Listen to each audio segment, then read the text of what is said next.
Futebol de Verdade com António Tadeia.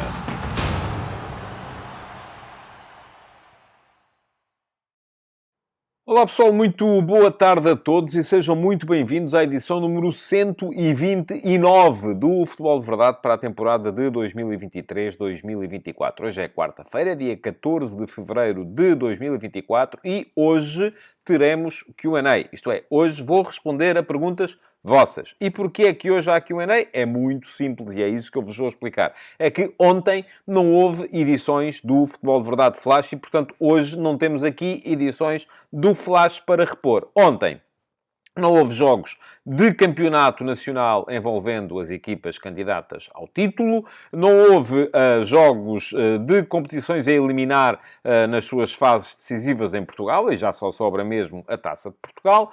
E, além disso, não houve jogos de equipas portuguesas nas competições europeias. Portanto, ontem não houve edições do Futebol de Verdade Flash. E não tendo havido ontem edições do Futebol de Verdade Flash, como também não haverá hoje, de resto, hoje não há aqui lugar à reposição das edições do Flash que os subscritores premium do meu Substack, em tadeia.substack.com, pudessem ter recebido ontem. Como eles não receberam, também não há aqui nenhuma para repor hoje. Ora, muito bem. Hoje também não haverá, então, edições do Flash, porque as equipas portuguesas que estão em competição na Liga Europa só jogam amanhã e porque o Futebol Clube do Porto, que está em competição ainda na Liga dos Campeões, só vai jogar na segunda leva desta primeira mão dos oitavos de final da Liga dos Campeões. Houve 2 jogos já ontem, vai haver mais 2 hoje, mas não houve. A Futebol Clube do Porto só jogará na segunda leva de 4 jogos desta primeira mão. Portanto, aquilo que acontece é que hoje também não haverá edições do Flash, mas amanhã não há Q&A por uma razão muito simples. Amanhã não há Futebol de Verdade. E porquê é que amanhã não há Futebol de Verdade? Também é simples de explicar. É que amanhã vamos ter Liga Europa, vamos ter 3 edições do Futebol de Verdade Flash e os primeiros jogos, ou neste caso, o primeiro jogo envolvendo equipas portuguesas, será esse Young Boys Sporting, logo às 17h45. E, portanto, não vou estar, naturalmente, a fazer uma edição do Futebol de Verdade para concorrer diretamente com os jogos, porque o que nós queremos todos é ver a bola. E como queremos ver a bola, não vamos estar a querer estar a ver um tipo a falar sobre a bola. E aí vocês dizem, e tal, mas fazias mais cedo. Não consigo, lamento. Há outras coisas para fazer no meu horário diário e, portanto, não consigo mesmo fazer o Futebol de Verdade mais cedo. Aliás, amanhã tenho que aproveitar o facto de não haver Futebol de Verdade para finalmente conseguir ir cortar esta trunfa que já estou a começar a ouvir umas bocas fuleiras por causa disso. Bom, e vai acontecer amanhã, e amanhã, quando vos fizer as edições do Flash, já vai ser de cabelinho cortado. Bom, vamos lá então. O que é que tenho para vos dizer mais? Porque gerou isto aqui alguma conversa, nomeadamente nas caixas de comentários aqui do meu canal de YouTube. Os critérios de definição relativamente às equipas das quais eu faço o Futebol de Verdade Flash. Ora, na semana passada, ou melhor, na caixa de comentários do programa de ontem, houve quem aparecesse a dizer então e tal, esses critérios, tu dizias que só fazias Flash das equipas que tivesse para serem campeãs, nesta segunda volta, claro, tivessem que recuperar menos pontos do que do que o total de jornadas que faltam disputar. Ora, o Futebol Clube do Porto, neste momento, para ser campeão, terá de recuperar 14 pontos, isto é, está a 7 do Benfica e a 7 do Sporting, e já só faltam 13 jornadas, mas fizeste na mesma o Flash do Porto. E eu, enfim, expliquei, e vou voltar a explicar aqui para que não fiquem dúvidas. Fiz porque esses critérios são analisados antes de começar cada jornada. Isto é, antes de começar esta 21ª jornada, o Futebol Clube do Porto encontrava-se a 6 pontos encontrava-se a 6 pontos do Benfica e encontrava-se a 4 pontos do Sporting, que tinha um jogo a menos. Portanto, o total eram 10 e faltavam jogar ainda 14 jornadas. A partir do momento em que o Futebol Clube do Porto perdeu em Aroca, E o Benfica empatou em Guimarães. O Sporting ganhou ao Sporting Clube Braga. O Futebol Clube do Porto ficou a 7 pontos do Benfica e a 7 pontos do Sporting. São 14 pontos. Faltam 13 jornadas. A partir deste momento, o Futebol Clube do Porto está, de facto, fora dos critérios. E, portanto, novidade, no próximo sábado, não haverá futebol de verdade flash do Futebol Clube do Porto de Estrela da Amadora. Porque o Porto, neste momento, fazendo a análise agora, o Porto está fora dos critérios absolutamente objetivos que eu defini para fazer as edições do Futebol de Verdade Flash. E quais foram eles? Muito bem, mais uma vez aqui ficam. Primeira metade da época, primeira volta do campeonato. Havia e houve sempre edições do Flash para todos os jogos de campeonato dos 4 clubes que eu identifiquei como candidatos ao título. E por ordem da classificação da época passada, Benfica, Futebol Clube do Porto, Sporting Clube Braga e Sporting. Ao mesmo tempo, havia edições do Flash dos jogos das equipas portuguesas na fase de grupos das competições europeias. E houve de todos também. Ao mesmo tempo, havia edições do Flash para a Taça da Liga a partir das meias finais, da Final Four. E ao mesmo tempo, havia e houve também edições do Flash para todos os jogos da Taça de Portugal a partir dos quartos de final. A partir do momento em que chegámos a meio da época, eu anunciei que, bom, a partir daqui, continuarei a fazer edições do Flash, já estão definidas as regras para as competições europeias e para as competições a eliminar. No campeonato só farei edições do Flash para as equipas que têm, para serem campeão, faço sempre do primeiro e do segundo classificado, enquanto não houver um campeão matemático, e depois a partir daí farei sempre para as equipas que, para virem a ser campeãs, tenham de recuperar um total de pontos igual ou inferior ao total de jornadas que faltam jogar. Ora, neste momento faltam jogar 13 jornadas. O Porto, para ser campeão, precisa de recuperar 14 pontos. Está fora. Não há futebol de verdade flash do Futebol Clube do Porto, Estrela da Amadora de sábado. E já apareceu malta a dizer, é o Porto e tal, devias abrir aí uma exceção. Não vai haver exceções. Agora, o que é que pode acontecer? E isto é muito simples. Se o Porto ganhar ao Estrela da Amadora e depois, porque os jogos são depois, no domingo, o Benfica empatar ou perder em casa com o Vizela, ou, na segunda-feira, o Sporting empatar ou perder fora com o Moreirense, o Futebol Clube do Porto voltará a estar dentro dos critérios.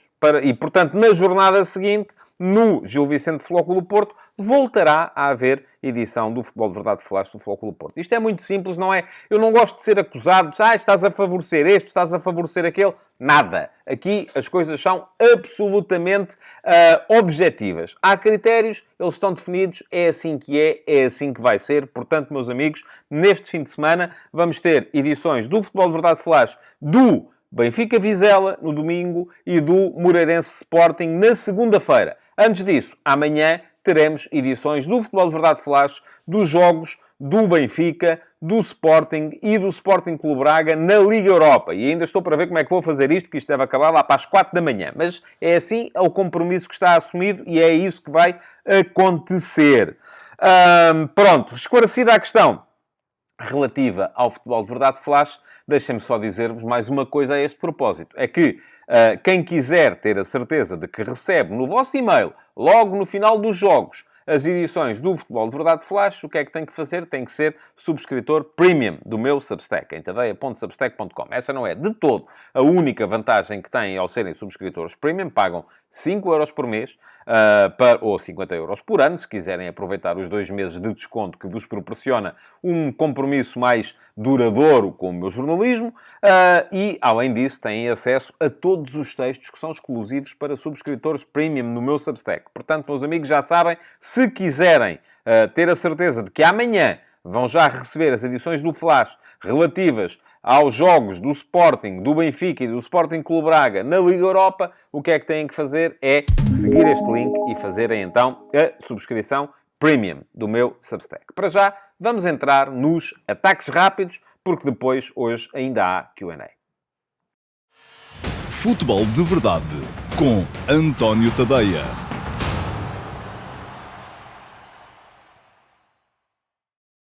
E passemos então aos ataques rápidos para hoje, que não vão ser muito demorados. Vai ser uma coisa curtinha, porque não há muita coisa acerca da qual falar. Mas há Liga dos Campeões. Houve Liga dos Campeões ontem e há Liga dos Campeões hoje. Aliás, eu escrevi hoje de manhã, no último passo, sobre a Liga dos Campeões. E quem quiser aproveitar para ler o texto, o link para lá chegar fica aqui. Este é daqueles textos que são para toda a gente. Subscritores premium, subscritores gratuitos, porque também há essa possibilidade de subscreverem o meu Substack e não pagarem nada, não têm acesso a tudo depois.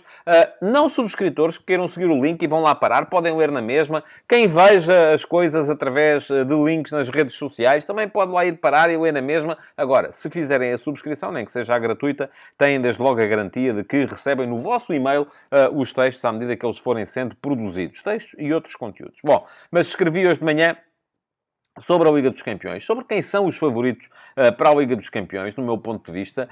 Escrevi também sobre mercado e sobre aquilo que se avizinha para o próximo verão para as equipas portuguesas, aproveitando o facto de Portugal ter sido, de acordo com a FIFA, o segundo país do mundo com que mais dinheiro fez em transferências neste mercado de janeiro, e escrevi ainda sobre aquilo que se avizinha no final do mês de março, que é um jogo de caridade organizado pelo Liverpool, com algumas antigas estrelas, e quem vai liderar a equipa do Liverpool nesse dia vai ser Sven-Göran Eriksson, o antigo treinador, entre outros clubes, do Benfica, o sueco que anunciou há pouco tempo que está a padecer de um cancro terminal e que, portanto, já não terá muito tempo de vida, e que é, do meu ponto de vista, um dos grandes revolucionários no futebol português nos últimos 40, 50 anos. Identifiquei três: José Maria Pedroto, Sven-Göran Eriksson e José Mourinho. Foram, para mim, os três homens que nos permitiram dar saltos em frente no nosso futebol nos últimos 50 anos, em termos de comandantes técnicos. Ora, muito bem,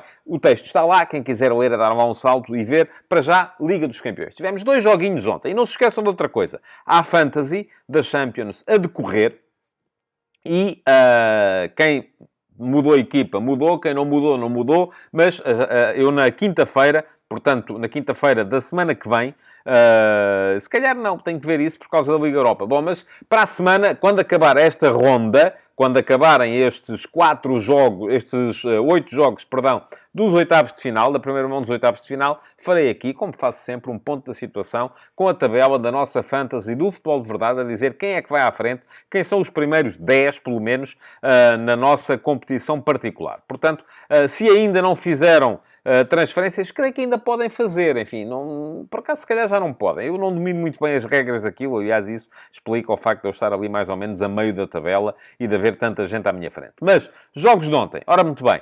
Tivemos, do meu ponto de vista, os 2 principais favoritos em campo, Manchester City e o Real Madrid. E são 2 favoritos que estão em momentos muito diferentes no seu processo. O City está num momento absolutamente platórico. Conseguiu a 11ª vitória consecutiva desde que a equipa foi para a Arábia Saudita jogar a fase final do Campeonato do Mundo de Clubes. Fase final, enfim, não havia mais nenhuma. Foi jogar o Campeonato do Mundo de Clubes. O City vinha, nessa altura, meados de dezembro, a viver uma fase meio atribulada, com alguns empates comprometedores, inclusive com uma derrota contra o Aston Villa. Portanto, era uma equipa que não estava a carburar assim muito bem. Daí para cá, parece que houve ali uma espécie de efeito provocado pelo estágio, pela equipa estar junta. A coisa fez com que os índices melhorassem, subissem bastante, mas a verdade é que desde esse jogo contra o Urawa Red Diamonds, 3-0, na meia-final do Mundial de Clubes, no dia 19 de dezembro, o City ganhou todos os jogos que teve pela frente. E ontem atropelou o FC Copenhaga no Parken, 3-1. O resultado foi lisonjeiro para os dinamarqueses. Quem viu o jogo sabe isso muito bem. Regresso em grande forma de Kevin De Bruyne, que ontem marcou o primeiro golo, assistido pelo Phil Foden. Depois assistiu o Bernardo Silva para o segundo e assistiu o Phil Foden para o terceiro, numa jogada em que também participou o Mateus Nunes, que entrou na ponta final do jogo. Portanto, 3-1 para o Manchester City, fora de casa, contra o Copenhaga. Está já com pé e meio nos quartos de final, tal como sucede, de resto, com o Real Madrid. Mas o Real Madrid num momento diferente. O Real Madrid enfrentou o jogo de ontem, tal como vos disse aqui, sem uma série de titulares. sem o guarda-redes Thibaut Courtois, e quem jogou foi aquele que no início da época seria o terceiro guarda-redes do Real Madrid, porque o segundo seria o Kepa Arrizabalaga, mas quem jogou foi o Lunin e fez uma exibição monstruosa, defendeu tudo e mais alguma coisa, mas depois, além disso, no Real Madrid, falta o Rüdiger, falta o Éder Militão, falta o David Alaba, 3 dos 4 defesas centrais do plantel. Ontem quem jogou, afinal de contas, ao lado do Nacho, no centro da defesa, foi o Tchouaméni. Carvajal jogou como lateral. Porquê? Porque entrou no 11, então, o Brahim Dias, que veio substituir o Jude Bellingham, que também estava lesionado. O Brahim Dias fez, aliás, um golaço. O golo que permitiu ao Real Madrid ganhar em Leipzig por 1-0. E também já tem pé e meio na fase seguinte da Liga dos Campeões. Portanto, são dois favoritos em fases muito diferentes do seu desenvolvimento, do seu processo. O City já muito bem, o Real Madrid à espera que os seus principais jogadores regressem, e a questão é que, tal como escrevi hoje de manhã no último passe, a Liga dos Campeões não é para comer já, é para embrulhar. Só se come depois em junho. E daqui até junho muita coisa pode mudar. A grande dúvida é que se isto fosse uma prova por jornadas, a somar pontos, esta fase que o Real Madrid vive neste momento, se calhar, podia ser fatal, não sendo uma prova em que está neste momento naquela fase do mata-mata. Só a única coisa que interessa é ultrapassar o adversário que se tem pela frente agora. Podemos ir a ter, se calhar, um Manchester City na ponta final, uma fase um bocadinho pior do que aquela que atravessa neste momento, e o Real Madrid recuperando as suas principais unidades já num momento muito mais forte. Ora, foi isso o futebol de ontem. Hoje há mais Liga dos Campeões. Antes disso, a Liga dos Campeões é às 8. Antes disso, às 6, há um muito interessante Bolonha-Fiorentina. Já se está a jogar neste momento. É o 5º classificado contra o 7º classificado da Série A italiana. O Bolonha ganhando iguala a Atalanta no 4º lugar da tabela, embora a Atalanta tenha um jogo a menos, e tem sido a equipa surpresa da Série A italiana este ano. A equipa do Bolonha está a fazer uma excelente temporada. Tem ali uma série de jogadores muito interessantes e um comando técnico muito interessante também do Tiago Mota. Bom, mas já se está a jogar. Às 8 vamos ter Liga dos Campeões, mais 2 joguinhos para hoje. Bom, e que jogos para hoje? Temos um Lazio-Bayern, um jogo entre duas equipas em crise. A Lazio muito recentemente apanhou 3 do Inter, apanhou 3 da Atalanta. Parece que aquilo é aos 3 de cada vez. Não está a viver um momento fantástico, está a meio da tabela da Série A, muito longe daquilo que foi o segundo lugar da época passada. Mas do outro lado está um Bayern que também vem de apanhar 3 do Leverkusen na Bundesliga, que ficou um bocadinho desenganado face à possibilidade de vir a superar a equipa do Xabi Alonso no campeonato alemão, que vê na Liga dos Campeões quase que a única maneira de não sair a zeros desta temporada, mas não está fácil a vida para o Thomas Tuchel. O Tuchel ultimamente encostou o Matthijs de Ligt no centro da defesa, encostou o Joshua Kimmich, que neste momento nem é lateral direito, nem é médio defensivo, não joga. Quem está a jogar é Pavlovic, na posição que devia ser dele no meio-campo, ao lado do Goretzka.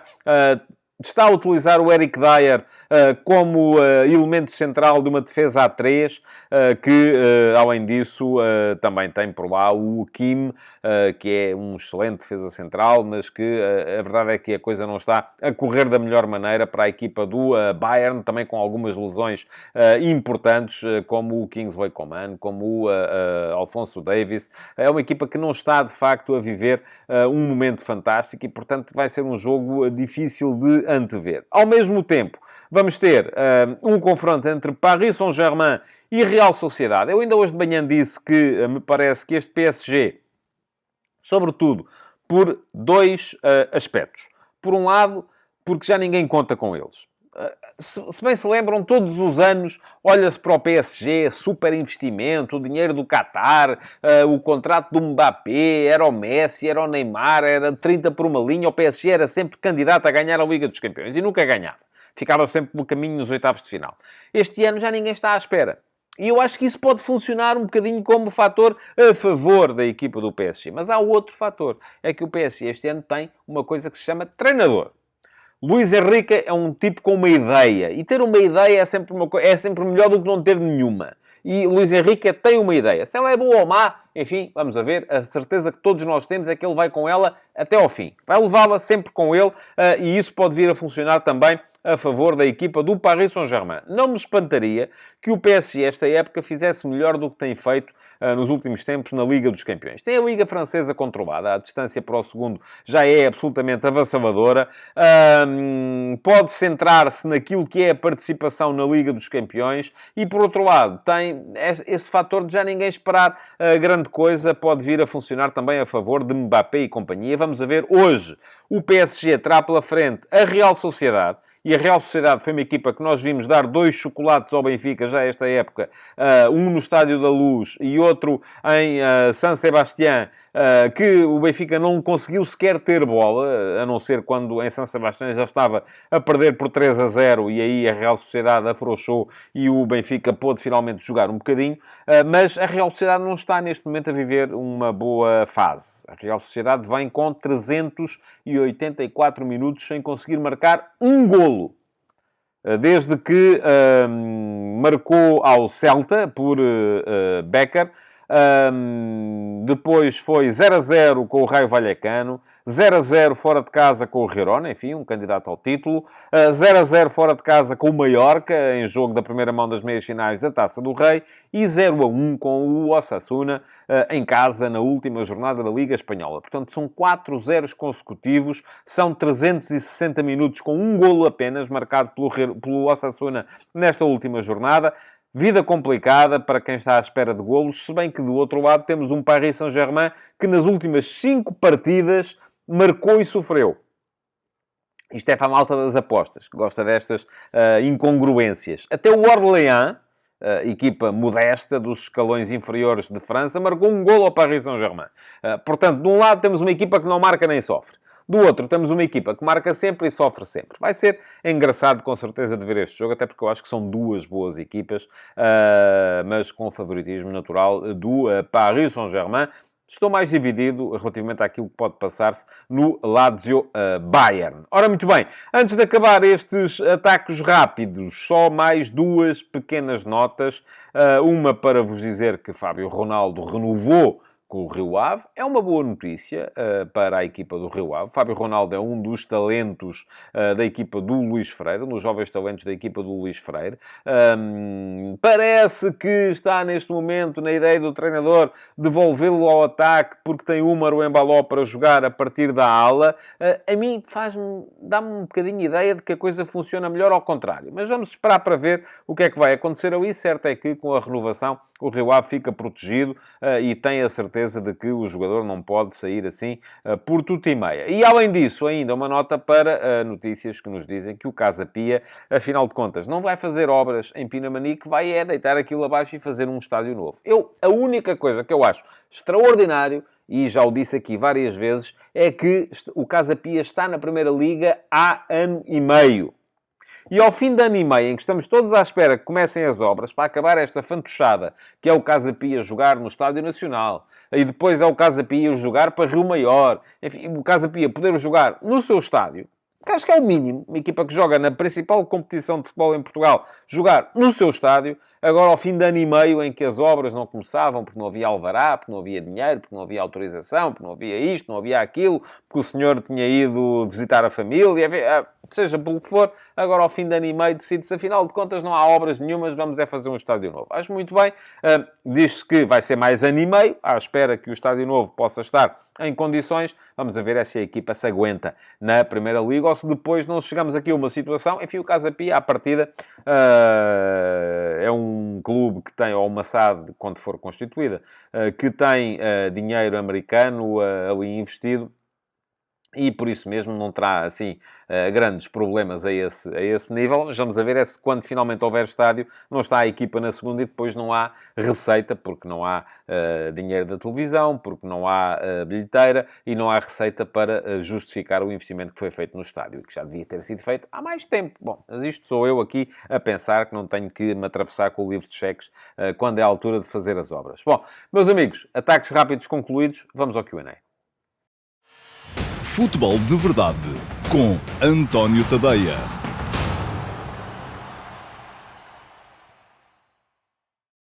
E cá está o regresso do Q&A. Hoje há perguntas vossas aqui no Futebol de Verdade. É uma coisa que eu tenho vindo a deixar cair na maior parte das edições, porque havendo edições do Flash, o programa ficaria muito fastidioso e comprido se eu incluísse também a resposta a perguntas, mas desde já vos garanto que fui ver todas as perguntas que estavam para trás desde o último dia em que houve Q&A, na semana passada, e todas elas foram submetidas a concurso, e por isso mesmo escolhi depois aquela que me pareceu mais interessante, até por ser uma coisa que está, neste momento, um bocadinho na ordem do dia, em voga, e já vi muitas teorias mirabolantes a esse respeito. Já lá vamos. Primeiro que tudo, deixem-me dizer-vos que, para terem as vossas perguntas sujeitas a concurso e poderem vir a ser respondidas aqui na próxima edição do Q&A, o que é que vocês têm que fazer? É muito simples. Basta deixarem essas mesmas perguntas na caixa de comentários do programa. Vão já lá.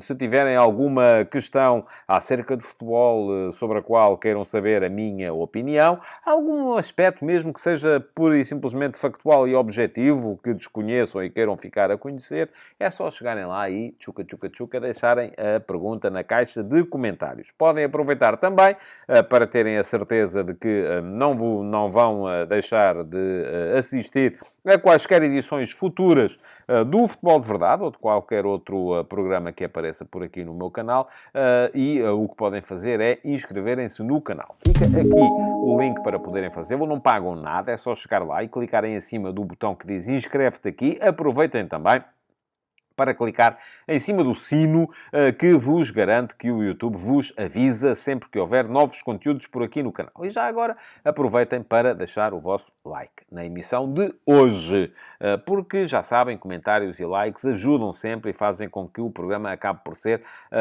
exposto a mais gente, o que faz com que haja mais probabilidades de a comunidade crescer. E a comunidade tem mesmo de crescer, porque há muita gente a querer falar de futebol de verdade. Vamos lá. Primeira pergunta, já está aí, à vossa frente. Escolhi uma pergunta deixada pelo Viriato Viseu, e o Viriato Viseu deixa a seguinte questão. Quem é que vai em primeiro lugar na Liga, segundo os regulamentos? No meu ponto de vista, ele deixa a pergunta e a resposta. No meu ponto de vista, tem que ser obrigatoriamente o Sporting, pois só existe um jogo entre ambos, e sendo assim, não pode aplicar-se o desempate no confronto direto. Muito obrigado, Viriato, pela sua questão. Este é um tema... Enfim, eu já vi N teorias a este respeito. A pessoa vai ao Twitter e os perfis mais ligados ao Sporting contestam que haja quem chame líder ao Benfica. Os perfis mais ligados ao Benfica contestam que haja quem chame líder ao Sporting. Eu vou dizer, isto é daquelas questões de lana caprina que para mim valem mais ou menos o mesmo que zero. Porque, no final, o campeão é quem chegar ao fim das 34 jornadas à frente. Não é quem estiver à frente ao fim da jornada número 21.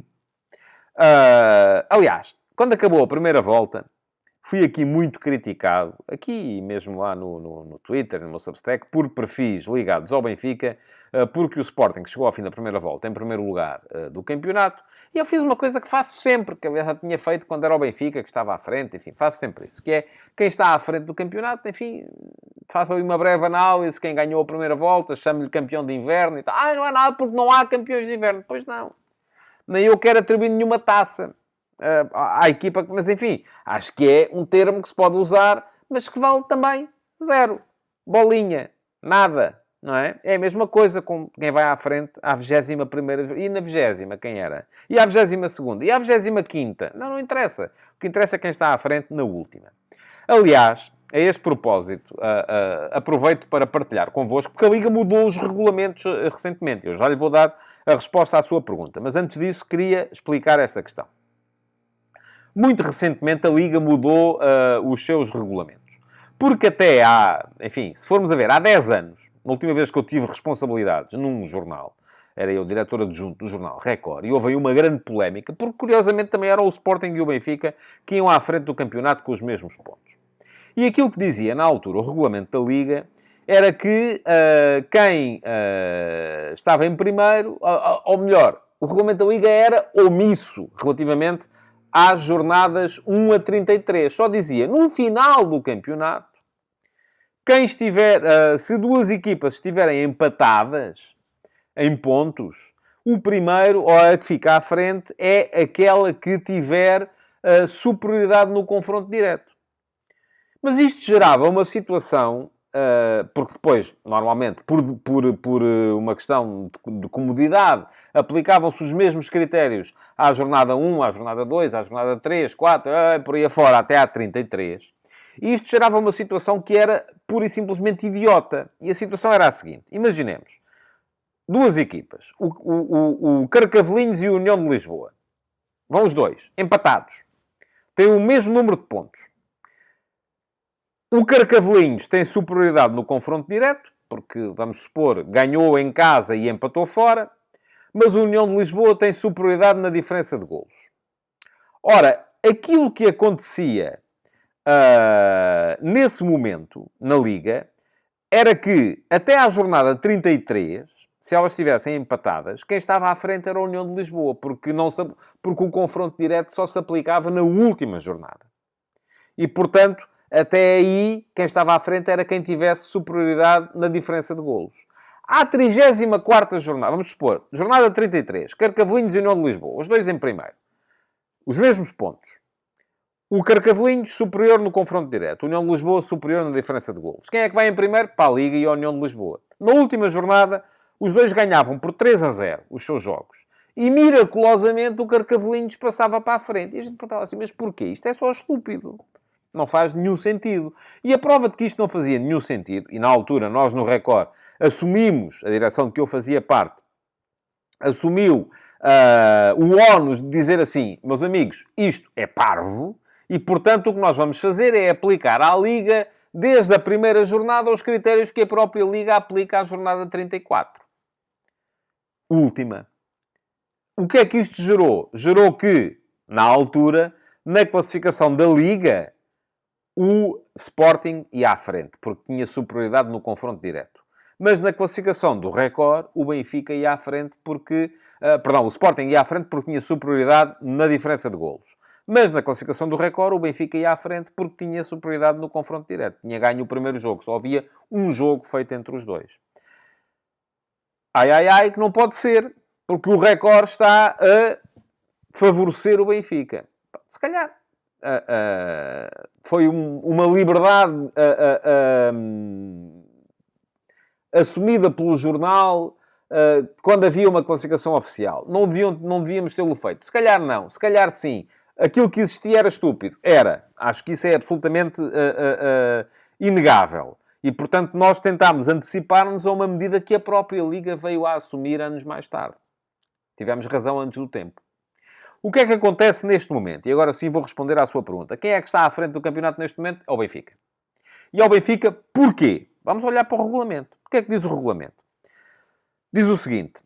No final do campeonato, se duas equipas chegarem ao final do campeonato, à jornada 34, empatadas entre si, como é que se desempata? Ponto 1. Pontos conquistados no confronto direto. Portanto, vamos supor, uma equipa ganha um jogo e empata ao outro, é campeã. Segundo critério, diferença de golos nos jogos entre eles. O que é que isto significa? Uma ganha em casa, a outra também ganha em casa. Mas uma ganhou por 2 golos, a outra ganhou só por 1. Quem é o campeão? É que ganhou por 2 golos. Terceiro critério, diferença de golos global. Portanto, aqui esqueçam o confronto direto. É a diferença de golos entre todos os jogos, nos 34 jogos. Quarto critério, total de vitórias superior. Qual foi a equipa que ganhou mais jogos? Quinto critério, mais golos marcados. Qual foi a equipa que marcou mais golos? Sexto critério, caso estes 5 critérios não cheguem para desempatar as equipas, haverá uma finalíssima em campo neutro, com prolongamento e desempate por penaltis. Se houver mais do que uma equipa empatadas ao fim de todos estes critérios, então aí não pode ser resolvido num jogo, obviamente, não pode haver um jogo entre 3 equipas, mas haverá um mini-campeonato em campo neutro a uma volta só entre essas mesmas 3 equipas, nas quais depois se aplicarão estes critérios todos outra vez. Ora, no regulamento da Liga passou a ser inserida então depois uma segunda parte que diz: se durante o campeonato duas ou mais equipas estiverem empatadas, em pontos, como é que elas se desempatam? E então está neste momento claro, e na altura não estava, que no regulamento da Liga se aplicam os critérios durante a prova que se aplicam no final da prova, com exceção de um, que é a linha B, que é a diferença de golos nos jogos entre elas. O que é absolutamente irrelevante se estiverem apenas duas equipas empatadas. Porque a partir do momento em que duas equipas ainda não fizeram os dois jogos entre si, só fizeram um, só podem estar empatadas se tiverem empatado o seu jogo. E, portanto, se tiverem empatado o seu jogo, não há a diferença de golos nos jogos entre elas. Portanto, agora, se tiverem três empatadas, aí sim, já este critério passa a ser relevante. Portanto, meus amigos, neste momento, aplicando os critérios da Liga, vamos ver, aplicam-se os critérios à jornada 21, que se aplicarão à jornada 34, se chegarem lá empatados, e vamos ver, se duas equipas estiverem empatadas, como é que se desempatam? Primeiro critério, pontos nos jogos entre elas. Ora, só houve um. Benfica 2, Sporting 1, no Estádio da Luz. Portanto, é o Benfica que está em primeiro lugar. Mas o Sporting tem um jogo a menos. Pois tem. Não está no regulamento essa possibilidade. Se o Sporting jogar o jogo que tem em atraso contra o Famalicão e empatar ou ganhar, passa para a frente. Se jogar e perder, fica o Benfica na frente na mesma, porque continuarão a ter o mesmo número de pontos e o Benfica tem superioridade para já no confronto direto. Agora até me podem dizer, mas isso prejudica a equipa que já jogou fora na primeira volta, porque perdeu, neste caso o Sporting, perdeu no Estádio da Luz, quando há partida, estando empatado e tendo um jogo contra o rival direto em casa, até deveria estar à frente, porque tem a possibilidade de poder vir a passar para a frente em condições favoráveis. É verdade, mas aqui volto a dizer, meus amigos, não há campeões à 21ª jornada. O campeão é à 34ª. Querem saber como é que é neste momento em termos de regulamento? É assim. Quem está em primeiro lugar é o Benfica, quem está em segundo lugar é o Sporting. O Benfica tem superioridade no confronto direto, o Sporting tem um jogo a menos e tem superioridade na diferença de golos global. Mas o primeiro critério de desempate no regulamento da Liga, que foi feito muito antes de se saber que esta situação se ia colocar no dia 14 de fevereiro de 2024, e o que lá está a dizer é que o primeiro critério é a diferença, o total de pontos nos jogos entre eles. E neste caso o Benfica tem 3, o Sporting tem 0. Portanto, é o Benfica que está em primeiro lugar, é o Sporting que está em segundo. Depois, para a semana, logo se vê. Mas o que interessa é quem é que vai estar em primeiro lugar ao fim da 34ª jornada. E daqui até lá, muita água vai passar debaixo da ponte. Bom, respondida à primeira pergunta, já vos disse o que é que têm que fazer para poderem ter perguntas respondidas aqui no Futebol de Verdade. Passamos à segunda questão. E a segunda questão é a questão que me chega do meu servidor de Discord, da chatroom Perguntas do Discord, que está lá à vossa disposição de todos os subscritores premium do meu Substack que entendam por bem aceder ao meu servidor de Discord. Depois tem lá esta chatroom onde podem deixar perguntas e eu também, sempre que há Q&A, seleciono uma para responder aqui. E a de hoje já está aí à vossa frente também. Foi deixada pelo Simão. E o Simão, conforme podem ver, tem o nome a verde, o que quer dizer que é adepto do Sporting. Escolheu colocar o nome a verde. Apesar de tudo, deixa uma pergunta sobre o Futebol Clube do Porto. E diz o Simão o seguinte. Boa tarde. Não acha estranho o Futebol Clube do Porto ter um ataque ao nível do Aroca, do Estoril e do Vitória e estar a descartar e a despachar avançados e criativos? Estará Sérgio Conceição a expor a estrutura e a preparar terreno para sair de fininho e de forma consensual? Muito obrigado, Simão, pela sua questão.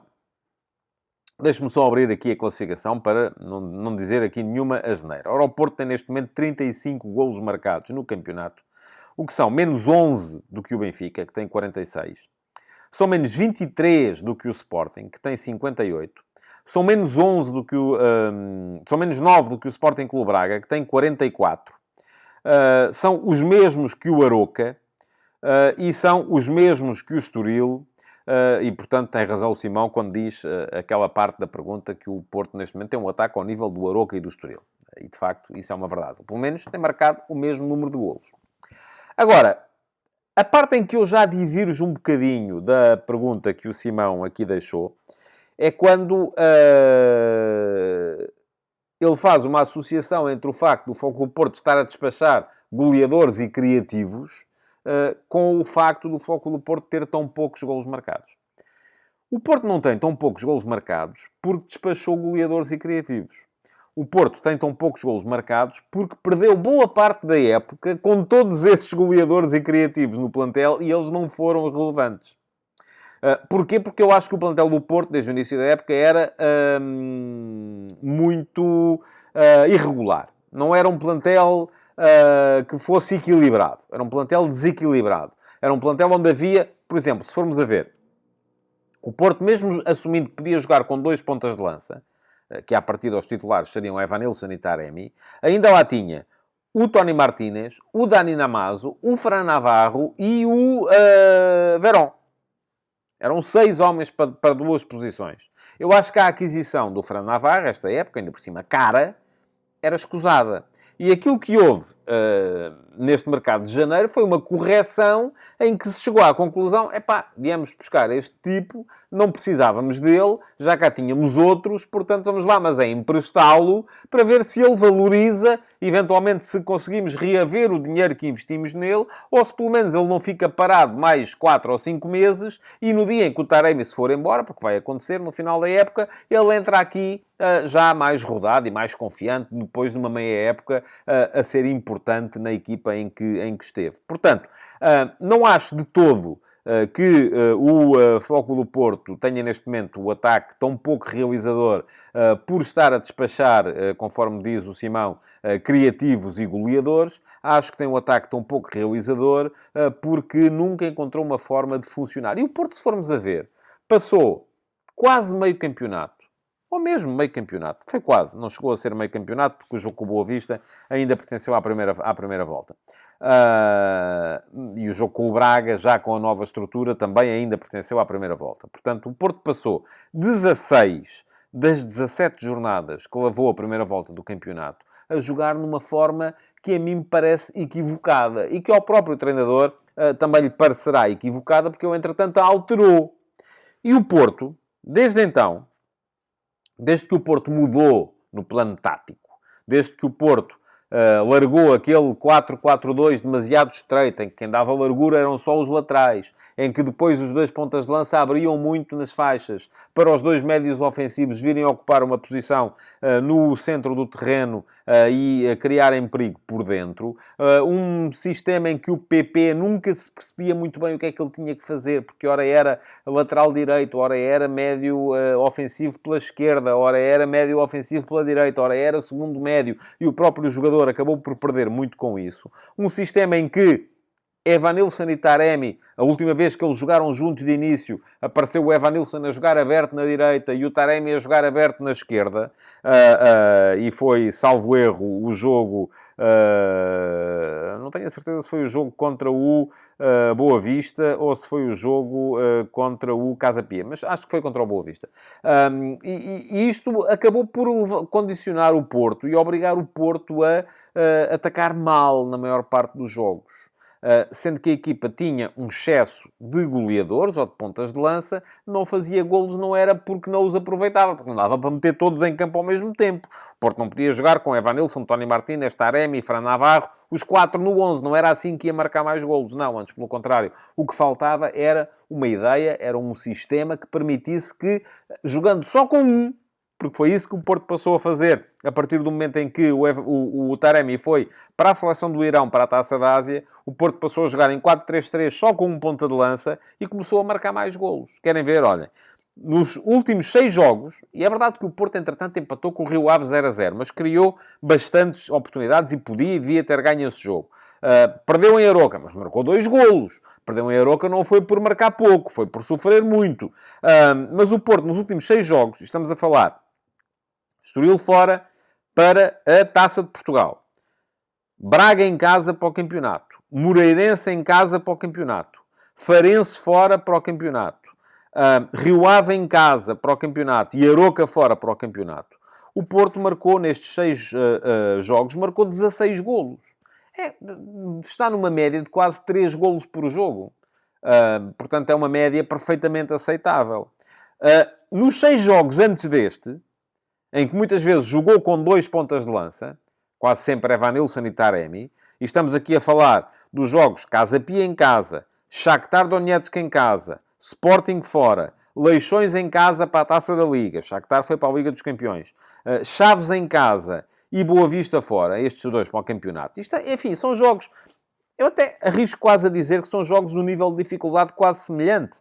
Porque se formos a ver, nesta série de 6 jogos em que o Porto fez os tais 16 golos, apanhou em casa com o Moreirense, que é uma das melhores defesas da Liga, apanhou em casa com o Braga, foi jogar fora ao Farense, que é uma boa equipa, está na metade superior da tabela, foi jogar fora com o Aroca, que é uma boa equipa, que está na metade superior da tabela, foi jogar fora com o Estoril, que é uma equipa que já lhe tinha ganho anteriormente no Estádio do Dragão e tinha-lhe ganho ali no Estoril também para a Taça da Liga, portanto, foram jogos até de algum nível de dificuldade. Na outra série de 6 jogos de que eu estou aqui a falar, há Sporting fora, enfim, é um jogo de grau de dificuldade elevado. Há Shakhtar em casa, mas o Shakhtar apareceu particularmente aberto nesse dia. Mas há também o Leixões, equipa de segunda Liga em casa para a Taça da Liga. Há Chaves, último classificado do campeonato. Há Boa Vista, que não tem sido uma equipa muito forte esta época. Há Casa Pia, que também não tem sido uma equipa muito forte esta época. E apesar de tudo, nesses 6 jogos, o Porto só tinha marcado 12 golos, são menos 4.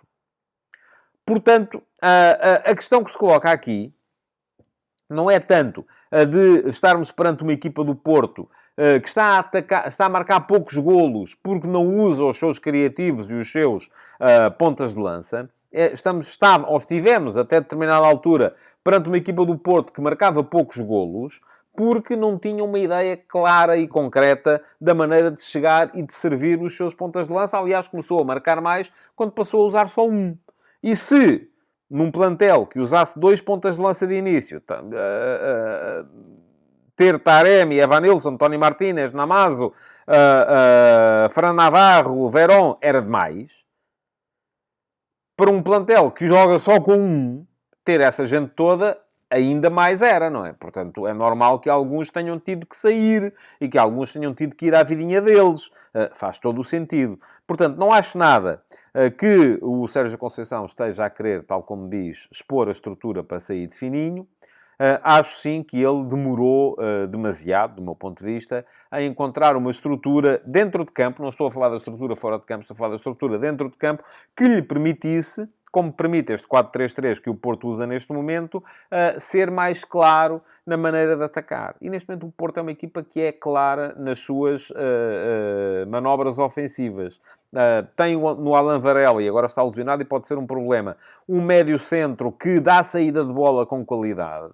Tem no Nico Gonzalez um segundo médio que ora baixa para auxiliar no início da organização, ora aparece em zonas de finalização. Tem o PP como médio interior ofensivo, que é onde ele pode render mais também no meu ponto de vista. Tem o Francisco Conceição no 11 e vamos ver como é que o Porto resolve a questão agora para introduzir o Taremi, porque tem o Francisco Conceição a partir da direita e a fazer ali pandan muito bem com o João Mário, porque o Francisco Conceição vem da direita para o meio, o João Mário dá largura. Tem o Galeno do outro lado a dar largura na esquerda e aproveita para meter o lateral mais por dentro. E vamos ver se Zaidu, de regressa da CAN, vai ganhar o lugar ao Wendel como lateral ou não. E tem um ponta de lança que tem sido o Evanilson, que cresceu muito em termos goleadores com esta alteração. Portanto, o que eu acho, sim, é que o Porto demorou até demasiado a encontrar uma estrutura que fosse suficientemente clara para poder aproveitar os criativos e os goleadores que tinha e que, a partir daqui, convenha não dar passos atrás em função dos resultados que fez nas últimas partidas. Bom, meus amigos, só para vos lembrar, não se esqueçam que amanhã não há futebol de verdade. Porque, já vos disse, a Liga Europa começa às 17h45 e não faz nenhum sentido estar a fazer o futebol de verdade às 18 horas e não consigo mesmo fazê-lo mais cedo. Que o futebol de verdade regressa então na próxima sexta-feira. Não há live, vai haver apenas edição regular do futebol de verdade, 18 horas, com ataques rápidos e com a reposição das 3 edições do Futebol de Verdade Flash que amanhã vão ser enviadas para os subscritores premium do meu Substack. Porquê? Porque as 3 equipas portuguesas na Liga Europa vão ter jogos amanhã. Portanto, amanhã, antes de me ir deitar, vão sair daqui, desta mesa de trabalho, 3 edições do Futebol de Verdade Flash, todas elas enviadas por e-mail para os subscritores premium do meu Substack, em tadeia.substack.com. Depois, quem vir no dia, viu. Quem não vir no dia, pode ver na sexta-feira, às 18 horas, em reposição, na edição normal do Futebol de Verdade, que, além dessa reposição das 3 edições do Flash, terá ainda, como tem sempre, ataques rápidos. Muito obrigado por terem estado aí e até sexta-feira. Ou até amanhã, se forem subscritores premium e receberem o flash.